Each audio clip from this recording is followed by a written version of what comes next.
All right, I'm going to show you the breakfast buffet real quick. It's very nice.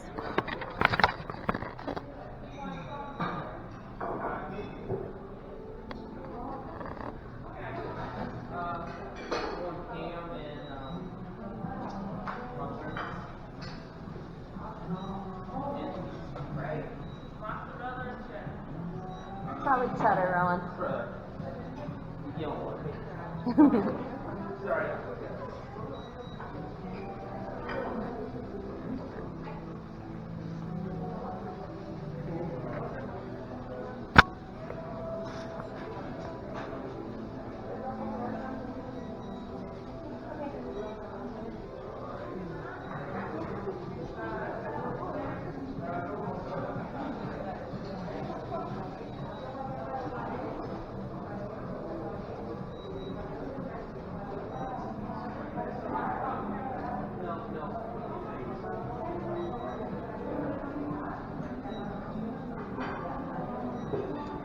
All right, there's scrambled eggs, crispy bacon, apple sausage, home fresh, very nice, omelet station. Rowan's getting an omelet. French toast pancakes. Not sure what that is. Oh, waffles. All right, awesome. So yeah, very nice. Is there ketchup anywhere? I think the biggest award ceremony that we have is none other than the Academy Award for the Oscar. So adventurous. Were you on standing? Do you want to thank anyone else? Okay. Sure. Pickle and butter. Where's the other one? I'm that person. All right, look at that. Congratulations. Butter. That's super cool. I didn't even think it was me. Yeah. Wow, I hate it. You don't even thank me. Very cool. I always buy my So own. right here's yours, Rowan. No Country for Old Men. Slumdog Millionaire. Slumdog Millionaire is Ashton. What? I haven't seen either one of those movies. I was busy with babies. It's what?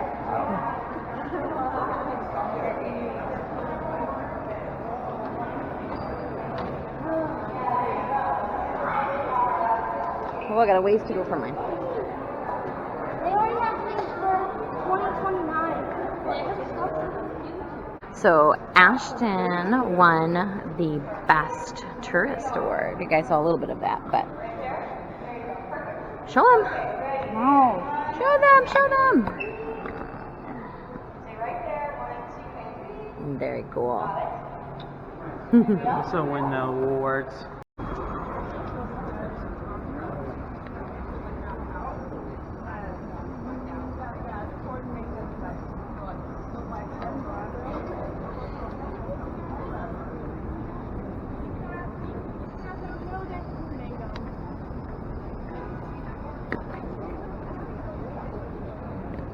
Christina Aguilera. Tim McGraw.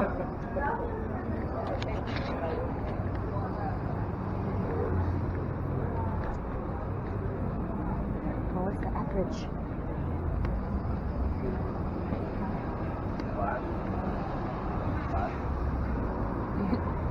LL Cool J.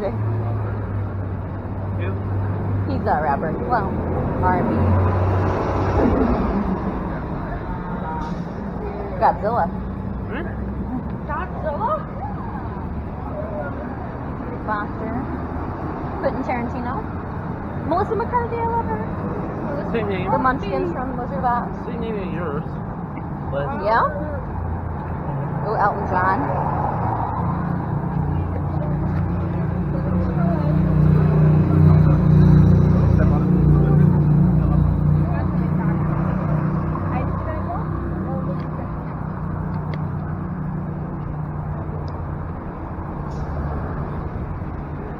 Oh, you can't get here on your own.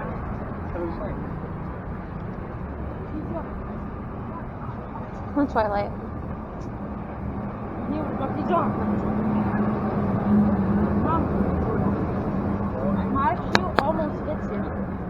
nice. What is this? About that. Levi is truly the expert on anything.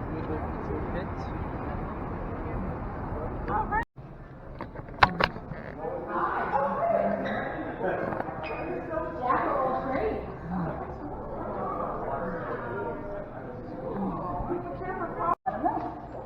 All right, well, thank you very much, and good morning again, everyone, and welcome to historic TCL Chinese Theatre. My name is Levi. I'll be your guide today on the history of the theater. Now, this was built back in 1927 by Sid Grauman, and he was Hollywood's master showman. He wanted to give the audiences a walk through our doors, an escape from reality. When you walk through those doors back in the 20s and 30s, you'll be transported off into a different time and a different place. In this instance, China. Looking around here, you'll see a beautiful outdoor scenery painted up here back in 1927 by a gentleman named P. Luke. Now, P. Luke was very well known as an actor and also as a painter. As an actor, he was very well known for his work in the Charlie Chan films of the 1930s. In the 1940s, he played Kato in the Green Hornet movie series. In the 1970s, Master Po, the Blind Monk, in the TV series and movie series Kung Fu. And in the 1980s, Mr. Wing, the wise old antique shop owner in Gremlins and Gremlins 2. So very well known and respected as an actor. As a painter, he painted a lot of matte paintings for those early Western and sci-fi films and the backdrops of a lot of those films. And he also did a lot of the press book artwork for movies as well, too. For example, he did all of the artwork for the press book for King Kong back in 1933. But again, this is all original, painted by him back in 1927. Never touched up or repainted, that's all original artwork. Now, below your feet, you'll see a replica of our original carpet from back in 1927. Now, all the carpets we've had here over the years, the carpets, the curtains, the chairs, these are things that get a natural everyday wear and tear on them, so they do get replaced over time. But with the carpets, each time we've replaced these carpets here in the lobby, they've been also hand-woven in China like the original ones were back in 1927. On either side, we have our Chinese phoenixes as well. And so this first carpet was here from 1927 till about 1957. That one then was here from 1957 till 1978 after Star Wars opened here. And then 1977, Star Wars played here for well over a year. And by the time it left in 1978, the carpet was down to the bare thread, so they had to replace it. That one then stayed here till 2001, and the one you're currently standing on right now has been here since 2001, so it's actually over 20 years old itself now at this point. And still holding up really strong, still looks just absolutely amazing. Now, looking through the lobby, you'll see costumes on display. Most of these are movies that have played here or premiered here or opened here at the TCL Chinese Theatre. Right here, for example, we have Jack Nicholson's iconic purple suit that he wore as the Joker in 1989's Tim Burton's Batman. Batman has had a long history of the TCL Chinese Theatre, even going back to the 1960s when we had the premiere for the Batman movie that was done tying into the ABC series at the time. That actually opened up here. And then, of course, Tim Burton's Batman, and also Batman Returns had a premiere here as well back in 1992. In fact, that was the movie Michael Keaton did his hand and footprints for out front. Batman Begins also had its premiere here back in 2005, 2006. We had also played here Dark Knight Rises. Christopher Nolan did his handprints tied into that release as well, too.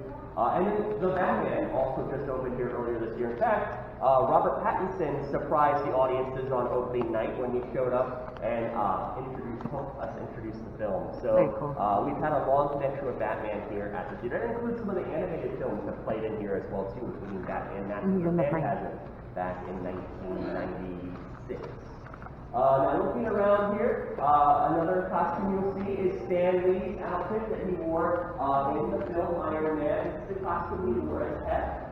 Now these three items in the middle here, the Joker, Stan Lee, and our Alfred Hitchcock right here, these are on logos for Princess Rita Icons of Darkness.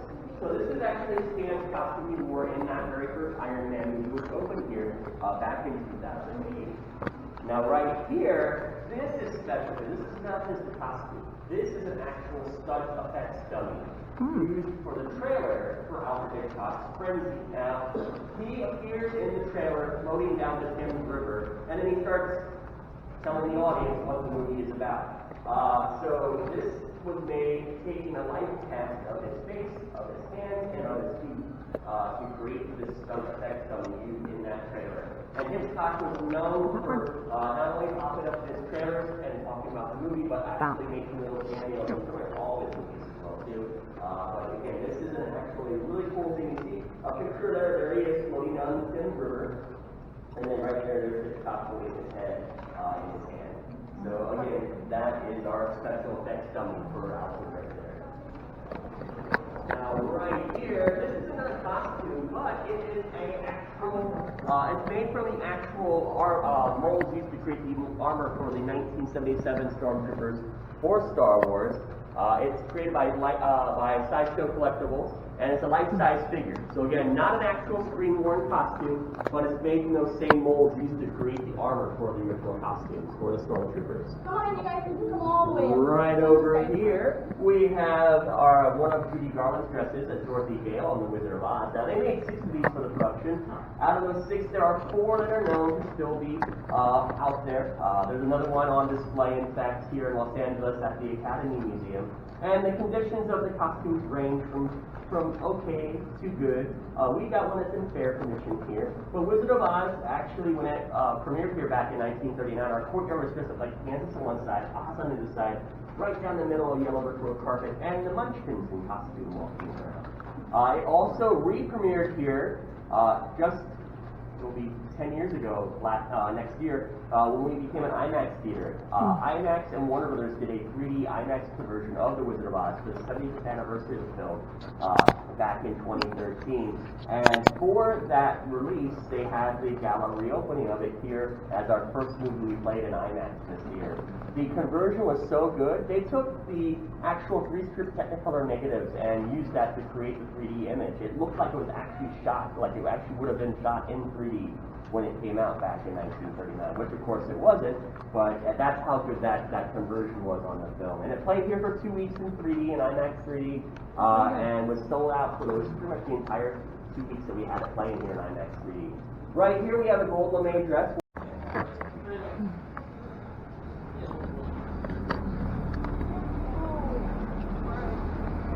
This looks like mine.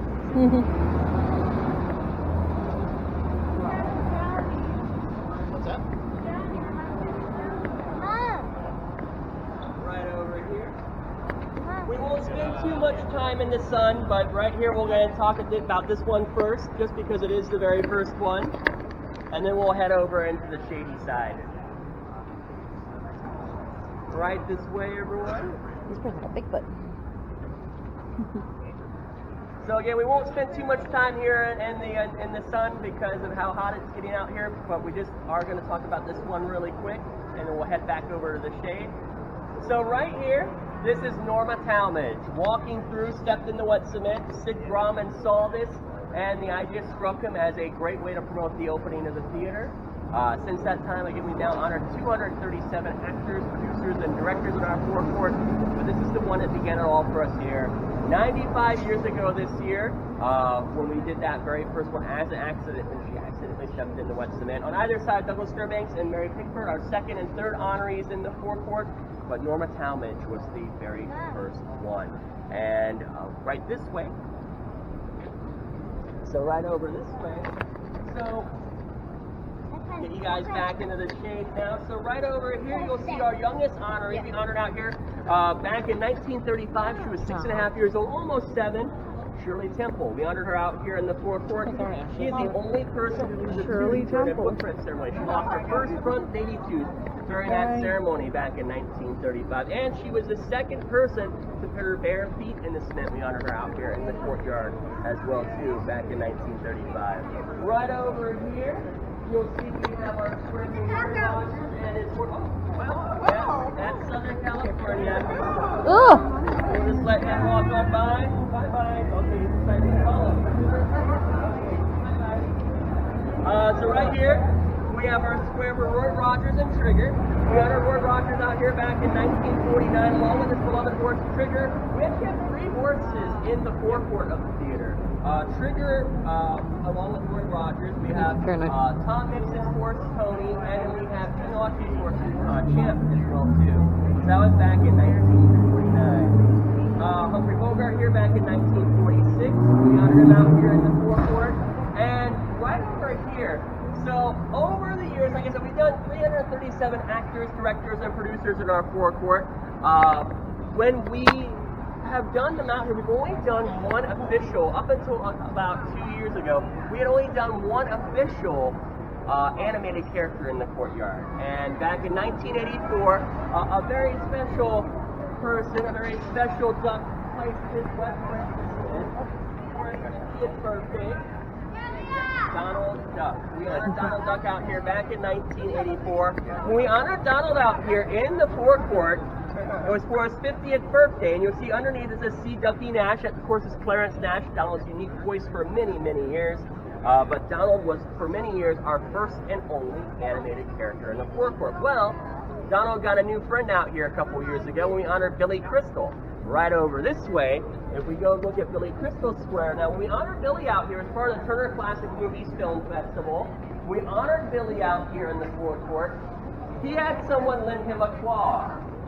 And that someone was his good pal, Mike Wazowski. So Mike Wazowski is the second animated character to have an official square, official placement out here in the forecourt.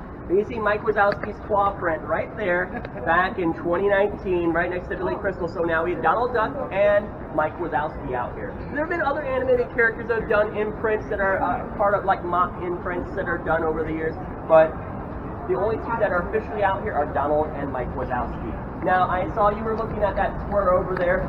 So we have little plaques that we would put in the ground with the TCL logo on it in the recent years. One of those is placed in the ground. They take them out every once in a while when they have to do work on some of the cement, so then that way they put them back in the ground once the actual work that they have to do on there is.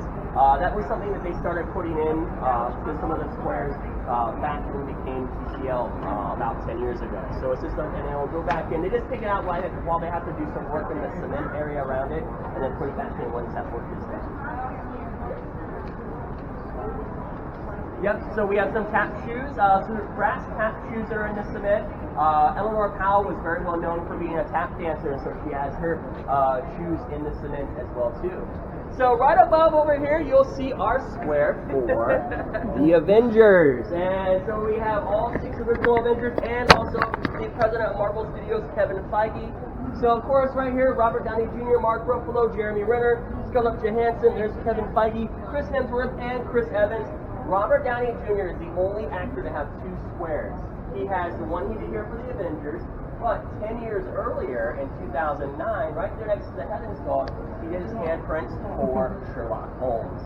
Now, that one has his full name and signature, and has his hand and his feet. This is just his initials and his handprints, but when we did this, you can't do the Avengers without doing Iron Man, so he has 2 squares out here now in the forecourt, with this handprint square and also the square that he did for Sherlock Holmes. Also, you'll see that each of them have their medallion representing their character in the cement. And what they use to sign their name, and this goes for everyone, what they use to sign their name in the cement is a stylus that's actually made off the tip of a bow and arrow. So that's kind of funny when you think about it. When Jeremy Renner signed his name, so of course he's being honored for the Avengers where he plays Hawkeye, and he uses a bow and arrow. He signed his name, like everyone else, he signed his name with a bow and arrow, so kind of fitting when you think about that for Jeremy Renner especially. Mark Ruffalo, when he did it, he actually did his handprints as a handstand. So went through, put their hands in the cement, and the next thing you know, Mark is kicking his feet back. I mean, he did this on his own. He had no one kicking his feet up for him. He swings his feet up, and he stands on his hand without anyone helping him stand up like this. We've had other people do handstands with these before, but he's the first one to actually pick his own feet up in the air without someone having to pick them up and holding them. It's really cool. Right below that, you'll see Stan Lee back in 2017. We honored him out. He was 93 years old for the opening of Spider-Man Homecoming. There's Jeff Bridges right there back in 2017 as well too. He drew a caricature of himself in the cement. Over here we have Tim Burton back in 2016. Mrs. Peregrine's School for Peculiar Children. And then right there's the Mel Brooks handprint that you saw in the documentary with his 11 fingers. He had a prosthetic finger he put on his hand. When he came out, he didn't tell anyone that he was doing this ahead of time, but when he did this, he actually took and glued that cement finger onto his hand in the lobby, so when he came out, he had 11 fingers when he was up on stage. So we award the handprints based on longevity. We look at a person's career, the achievements they make, and we use that to determine who we're going to place out here. Everyone who's done a handprint is still out here. We don't take old squares out to put new ones in. So once they're out here, they're permanently out here in the door. For 95 years now, TCL Chinese Theatre has been the home of the latest and greatest in motion pictures and the newest and most innovative in cinema technology. I hope you enjoyed learning a little bit about the history of theater today. Again, my name is Levi. Thank you very much.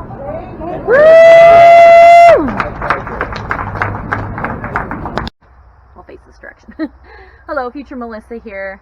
So that's my name. I realize I'm terrible at telling you guys our names, so Melissa.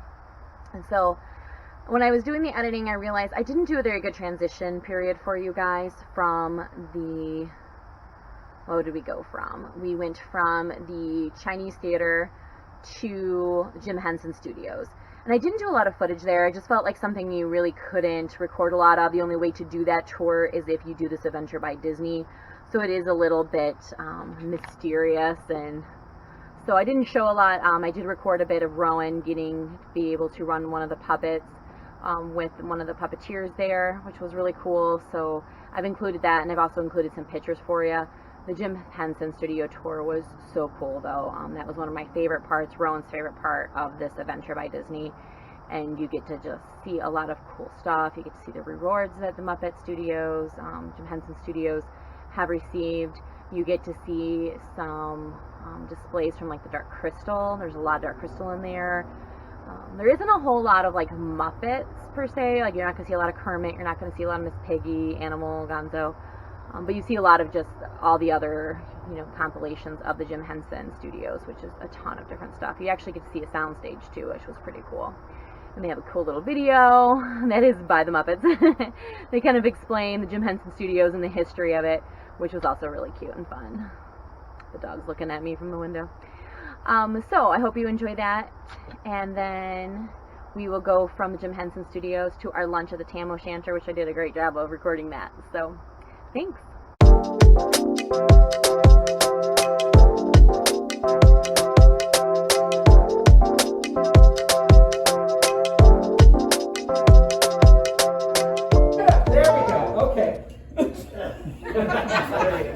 He's doing a great job. What are you doing? I don't know anymore. It's weird. Your mouth is like hardly moving. Stand up, Trix. Look in here. I know what time. Okay, where are you from? New York. Oh God, you didn't even move your mouth at all. It's like your words went directly into my brain. All right, let's give him a big round of applause. All right, we are at the Tam O'Shanter. This is one of Walt's favorite restaurants. So we'll learn more about the history, I think, later on. Yeah, we're excited. And this bread is good.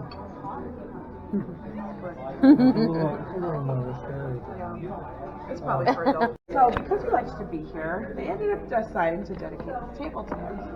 Why did he like to be? Hello. But why did he like to eat here? Well, as you can imagine, if you're right back here, you can see everything going on in the restaurant. Now, Walt was a people person. He loved people, so he loved getting to watch people. But the other great part about this spot is that he's a little bit secluded. So where you are, there's no one behind you, there's no one to the side of you, so you can be discussing things, and you're kind of, in a little bit of a bubble. You have a little bit more privacy than anywhere else in the restaurant. Now, eventually, they did go on to dedicate this table specifically to Walt Disney. And I mentioned they would come here and they would discuss ideas. And sometimes they would just draw those ideas out on napkins. Stuff that wouldn't even make sense because it's just a thought in their mind.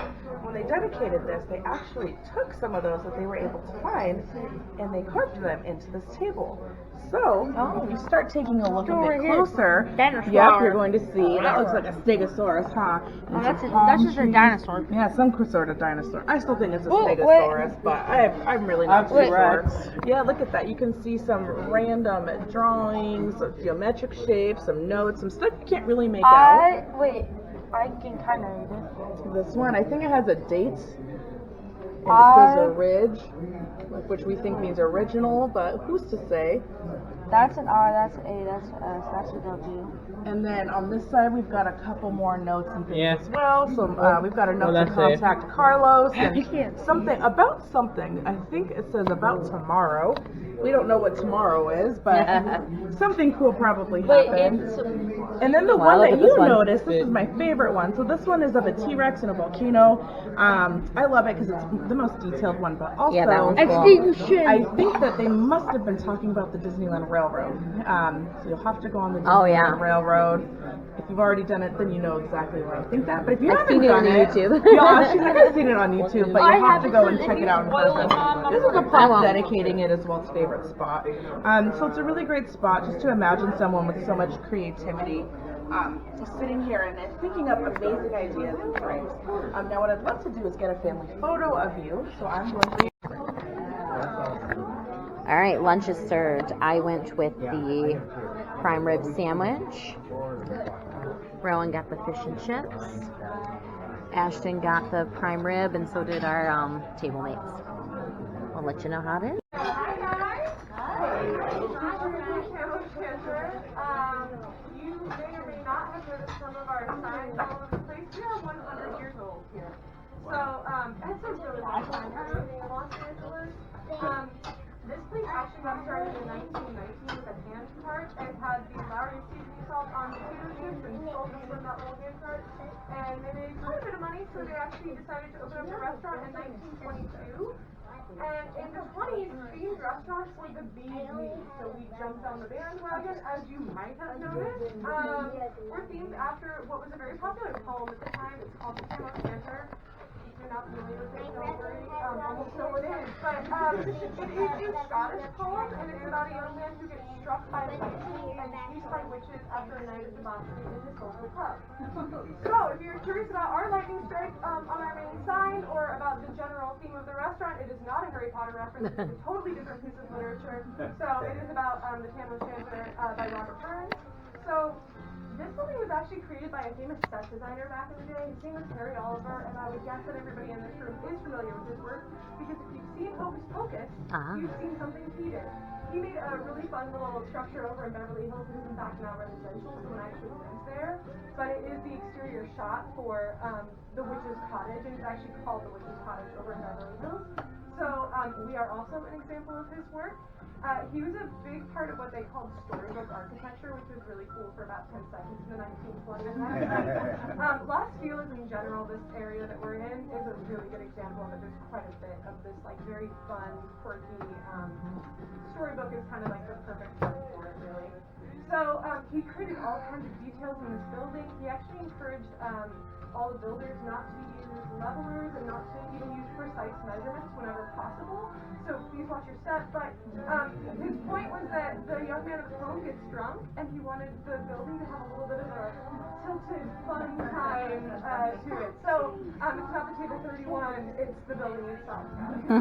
So we were very, very lucky, and the Disney Studios first really got moving over about a mile and a half down the road. And they didn't have a cafeteria, so we came in here pretty much every day for lunch. Disney started coming up with the original concept for Disneyland here. Obviously, we used the exterior of the building as inspiration for Snow White's cottage in Snow White and Seven Dwarfs.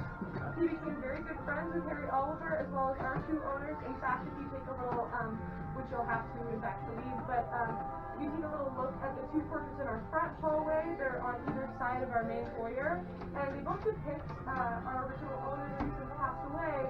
But in the Disney caricature style, they're both done by original Disney animators, and they're both signed by Disney himself. In fact, one of them depicts all of the Disney characters in cards and outfits very similar to ours. He even had housing built for the animators, and asked that the architects make it look just like the Tam O'Shanter. They did, and they in fact still do. They are also now residential. They're located right where Disney Studios used to be. If you look them up on Google Maps, they're even called the Snow White Cottages. If you'd like to spend $1.7 million on 700 square feet of low ceilings and a lot of charm, you are in luck. It's been a wonderful school district, guys. All right, and so also, because we have such a long storied history with Disney, we always love to celebrate that. And not only did Disney come here, but a lot of his animators came here. Obviously, in the early days, since there was nowhere else to go for lunch, they all became regulars here. They all became sort of family with us. One of his animators, his name is Mark Davis. We actually celebrated what would have been his 100th anniversary here at the TAM in this very room. He has since passed away, but we celebrated his 100th anniversary. His wife, her name is Alice. She also worked for Disney. She was a costume designer. So she actually did a lot of the costumes for the rides at Disneyland when it first opened. And she was a very forward-thinking woman because she decided we need backups just in case. Disney, her husband, everyone else said, we don't need it, they're rides, it's fine. And then there was a fire. And she came out and said, oh, you mean all of these backups that I made and just saved the day? You're welcome. So yes, always have backups. So yeah, she was here to celebrate her husband's birthday. She is still alive. We do not say how old she is. Another wonderful Disney 26. member is this lovely lady named Margaret Carey. If anyone is familiar with Peter Pan, you have seen her work. She was actually the life-size model for Tinkerbell. She came, she did all the poses, and the animators, they sketched her, they drew her to get the stills and everything for Tinkerbell. She actually celebrated a birthday here with us as well, and we do not say how old she is either. We keep that Disney magic going. And if it wasn't obvious to everyone, obviously Disney is a very immersive place. We try to keep that charm going here. Our wonderful assistant manager Noelle, who actually used to work over for Disney, she came here to interview for her job a few years ago, and I'm sure you may have experienced the 5 freeway. If not, I'm sure you will. Get ready for some non-stop traffic. It's just great. Welcome to LA. So you're driving down the 5 freeway, it's hectic, you're tired, it's crazy, you pull onto Los Feliz, and all of a sudden you arrive at our building, and you just kind of feel like you're transported to a different world. That's exactly what our manager Noelle felt like. As soon as she walked in and she saw the building, she's like, this is the place. This feels like Disney. This feels like the next place I'm supposed to be at. And she's been here with us ever since. So we hope that that atmosphere has transcended to all of you as well.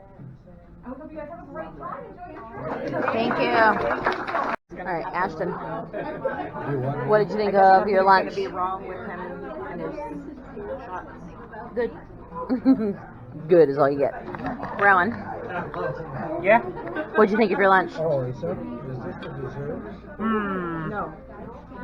I think this. I don't think so. I don't know. I don't know if I could eat this. You liked your fish? Yeah, I guess. The fries were good? I guess. Okay. Let's do it, I had the brisket sandwich. It was good. I needed a little bit of sauce for it. But after that, it was great. Didn't really like the coleslaw, but the pickles were good too. All right, but overall, good time here at the Tam O'Shanter. All right, hello, future Melissa once again. This is the last time, I think, in this video. So after we left the Tam O'Shanter, we got a surprise from our tour guides, our adventure guides, Alyssa and Shannon. So we got to go to the Carolwood Pacific barn, train barn. So if you know anything about Disney Company, Disney history, Walt Disney, you know that he was really into trains. He actually built a train set in his backyard that people could ride on. It was miniature, but big enough so that, a grown adult could sit on it and ride it. And he lived on Carolwood, so it was called the Carolwood Pacific. So his garage that he had on his property at Carolwood is actually here at Griffith Park, where you get to go in and see some memorabilia from that time. You get to just learn a little bit more about his love for trains, and then there's the society that keeps up this area, and there's like a little train track so they can run their own miniature trains. So you get to learn a little bit about that too. And they surprised us with an Imagineer. So Floyd, and I mentioned it in the recap, was there, and he was hiding like in one of the big trains and came out. It was really cool. So I'll include some of those pictures for you guys to see. I didn't get a lot of footage of the Carolwood area, but it was really cool, to see and have that extra Disney history. And then we got to drive by where the carousel was that, inspired Walt to bring about Disneyland. So we couldn't get real great pictures of that because we were on the bus and just seeing it kind of like down a hill. But I'll show you what I have of that. All right, thanks.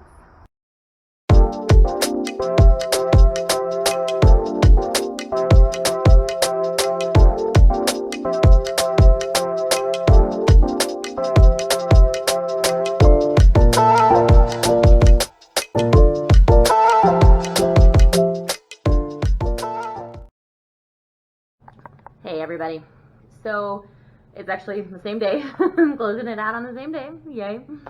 Today was a great day, and it's a little bit more laid back, even though we went to a lot of places and saw a lot of things. It just doesn't feel exhausting because it wasn't like a theme park day, but it was still a great day. So as you saw, we started off the day at breakfast with a breakfast buffet, which was very nice quality breakfast buffet. And then we went to the like where they do the Oscars, the Dolby Theatre, and then down to the Chinese Theatre, which was super cool. Saw a cockroach on the sidewalk out there. And you have to see, you know, the handprints and the names and the finger, you know, the footprints. So that was really cool. What was really nice too is when we got to the Chinese Theatre, they gave us little cups of water and some popcorn for free, which was awesome. So that was nice of them. And then we saw a really cool video inside the theater that explains the renovation, the history and the renovation, because they have the biggest IMAX screen now, which is really cool. So we saw that and learned that history as well. And then we went over to the Jim Henson Studios. I didn't record a lot in the Jim Henson Studios. Hold that thought for a second. Okay, so I didn't record anything, I don't think anything, at the Jim Henson Studios. That is an exclusive opportunity that only people on this adventure by Disney get to do. So I didn't want to show much of that. They didn't really say if I could or couldn't record in there. They said just, you know, pictures are okay. So I just assumed that they probably didn't want me to record. But it was really cool. That was Rowan's favorite part of the day. That was probably my favorite part of the day. It was a pretty close toss-up between that and doing like the Chinese Theater, which we were the only ones that were in the theater that got to watch that video and got kind of that, you know, knowledge base. I'm not sure if other people can just do that off the street or not, but that was really cool too. So yeah, the Jim Henson Studios, that was really awesome. I'll insert some pictures for y'all to see, and if you go to our TikTok, you will see some on there too, or our Instagram, which I'll link both those in the description down below as well. So that was very cool. After the Jim Henson Studio, we headed out for lunch. We went to the Tam O'Shanter, which I did record quite a bit in there, so you guys did get to see that. That was pretty good. And then after that, we went to the Carolwood Pacific. So it is the place where the like barn work garage that Walt had at his property on Carolwood when he had the train set in his backyard. That was his garage to work in and think in, and, you know, just kind of have a little solitude in. So we got to see that. We also got to see some of just memorabilia and facts and history about Walt and the trains and how they all tie in together. We also got to meet an Imagineer as well. I'll look up the name and put it down below when I go to add it. I can't recall his name, but he worked on 101 Dalmatians. He worked on Monsters, Inc., Toy Story. He helped with some of the fairies on Sleeping Beauty, so had been working for a very long time. Ashton got a really great picture with him, so I'll insert that. But that was really cool, and Ashton thought, you know, he was pretty hot stuff for, you know, getting to meet that Imagineer. Which they made that like kind of a big surprise. He came out of like this train car, which was one of the train cars they had at Disneyland for a long time. So that was really cool. And then we got to drive by the carousel that inspired Walt to open Disneyland, which was cool. If you look up some older YouTube videos like the Tim Tracker, they have an Adventures by Disney, kind of the short escape, so the shorter trip compared to what we are doing, but they got to actually go on the carousel and ride it and hear from the man that owned it. Unfortunately, that man has passed away. Sounds like either right before the pandemic or during the pandemic he passed away. So they're no longer, you know, opening it up and having people ride on it or getting that history from the owner of the carousel directly. So hopefully that will come back in the future. But right now you can just kind of do a drive-by, which was very nice that they allowed that. So I'll insert that picture too. And that kind of concluded the main part of our day. We came back to the hotel. On the way back to the hotel, there was some trivia on the bus and gave out some prizes. I think were pins. And then they also said, hey, we're going to treat you all to ice cream if you would like. So meet us at the Ghirardelli, Disney Ghirardelli, right next to the El Capitan, and you can order whatever you want. So we went over there and had ice cream, you know, with the family and the group, which was really cool. It was yummy. And then we just did some stop-bys like Pandora and Walgreens and Hot Topic on our way back into the hotel because it's all right there by the hotel, which is kind of cool. So yeah, that kind of concludes our day. We're just going to pack up because we do have to switch over to Grand California Hotel tomorrow. So getting everything packed up, our bags have to be ready by 7 o'clock, which is cool. And then they will deal with that for us. We don't have to lug them downstairs, which is really nice. That's what I'm working on. Kids are in the pool. If I get done here quick enough, which I'm almost there, I'm going to go join them in the pool. That's kind of the end of our day. So lots of great stuff coming tomorrow. So make sure you like, subscribe, ring that notification bell. And then we always end our videos with a resource. So if you don't want to hear the resource, you can jump out now. But I'll go ahead and share, you know, kind of more of a resource explanation for those that may find that beneficial for themselves, family member, or friend. So I mentioned in my video from the day before that I would explain what is the difference between 988, 211, 411, 911. So when it ends in 11, that's called N11 dialing. So 411 is for business information. I think some of them also do like personals too, but a lot of people, you know, go unlisted and that kind of stuff anymore, so I'm not sure how much you'll get from that.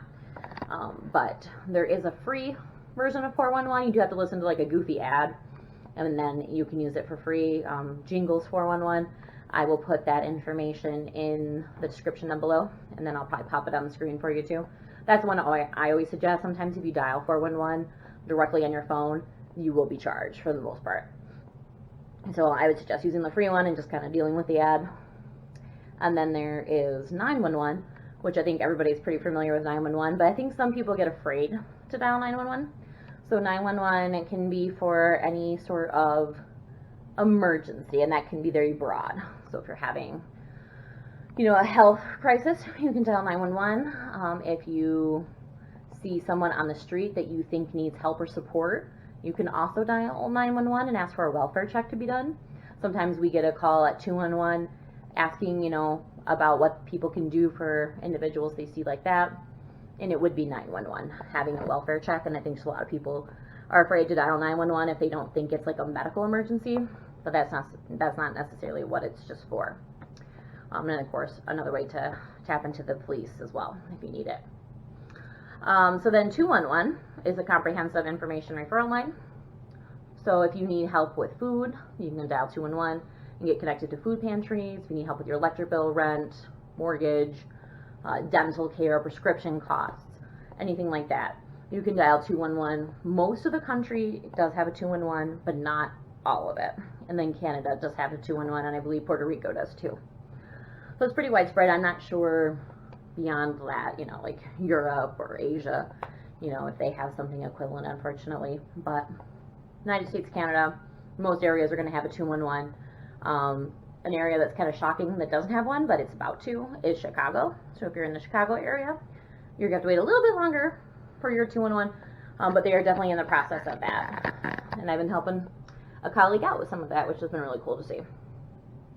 So that's what 211 is. And a lot of times the whole database for 211 is available on that 211's website, so you don't have to call. You can go onto their website. Part of our accreditation is we have to have our database available for the public. So that's another way. So if you find out, go to 211.org. You can put in your zip code and find out what 211 serves your area. And then you can be connected to their website if you don't want to call. A lot of 211s do offer texting now. Your zip code to 898-211, and then you'll be connected if your area offers it. Not all 211s offer texting at this point, but more and more add on all the time. So definitely worth checking out. You got your standard messaging and data rate supply there. And then 988 was in my description from the video from the day before, but that's brand new. That was something that was passed very recently. It is also like all those other lines, but specific to mental health. So if you're having a mental health crisis, you can dial 988. They can get you, kind of stabled out and then connected to resources. Or if you just need mental health resources in your area, they can also help you get connected to those as well. And if it's beyond the scope of what they can do, they do refer over to 211 as well. All right, that was a lot. But let me know if you have any questions on the day or any of those resources. I'd be happy to help. And then we'll see you next time. Thank you guys. Bye-bye.